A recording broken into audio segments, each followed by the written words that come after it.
Assalamualaikum warahmatullahi wabarakatuh.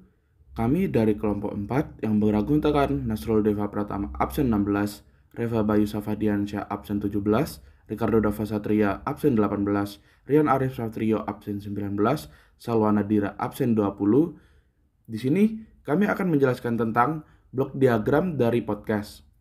Pertama, kami akan menjelaskan podcast itu apa sih? Podcast adalah rekaman diskusi berbentuk audio yang membahas suatu topik tertentu, seperti bisnis atau perjalanan yang dapat didengarkan. Podcast banyak digunakan oleh masyarakat untuk mendengarkan berita, ilmu pengetahuan, dan sharing ilmu pengetahuan yang bersifat dapat diulang.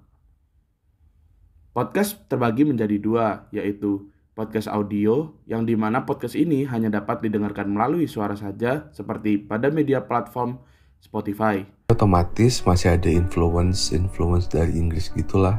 Lalu ada podcast audio visual, merupakan podcast yang ditampilkan tidak hanya dengan suara saja, tapi ditambah dengan adanya video dari podcaster dengan lawan bicaranya. Biasanya podcast audio visual berada pada media platform seperti YouTube. Nggak sengaja kan saya tidur cuma sarungan, nggak pernah pakai daleman. Itu terbuka gitu loh, Pak. Oh ya, Iya, tersingkap sarungnya. Terus Sama teman saya ini direkam terus disebarluaskan, Pak. Di sini kami akan menjelaskan blok diagram dari podcast. Pertama, mikrofon yang berguna untuk mengubah gelombang suara menjadi sinyal listrik.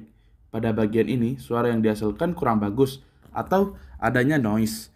Maka dari itu, ada yang namanya mixer sebagai penyaring suara dan amplifier dan memfilter suara supaya lebih jernih.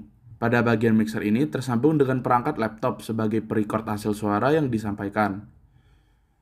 Lalu, hasil suara yang telah dimixer akan dikirimkan ke headphone amplifier supaya suara yang dikirimkan ditingkatkan ke tingkat yang cukup. Setelah itu, suara akan diterima oleh headphone. Lalu, adanya kamera digunakan sebagai perekaman pembicaraan podcast tersebut. Setelah itu akan diedit pada bagian editing supaya hasil visualnya lebih bagus.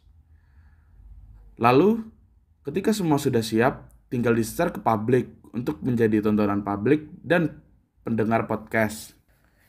Cukup sekian penjelasan dari kelompok kami. Mohon maaf bila ada salah kata. Wassalamualaikum warahmatullahi wabarakatuh. Kalau kayak gitu sih ya. your fucking money. juga.